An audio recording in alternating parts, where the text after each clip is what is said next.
Японии столетиями формировалась особая эстетика. Именно здесь умеют сотворить сад из камней или журавля из клочка бумаги.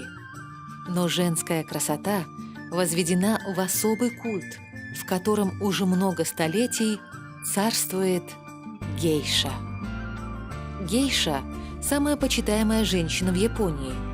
За вечер в ее обществе министры, иностранные дипломаты и даже царские особы готовы платить любые деньги. С 5 лет будущие гейши ежедневно живут в строгом режиме обучения и репетиций. По интенсивности их можно сравнить с занятиями прима-балерин, концертных пианистов и оперных певцов.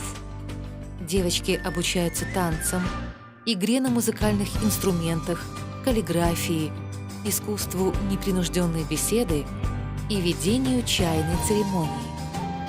Самая известная гейша XX века – Ивасаки Минеко.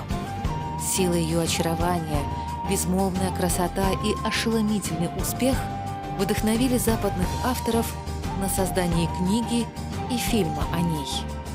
Но и без этого госпожа Минеко уже заняла достойное место в современной истории Японии. Излучать свежесть, красоту и молодость гейши может каждая из нас. Вы удивитесь, насколько легко быть наполненной силой.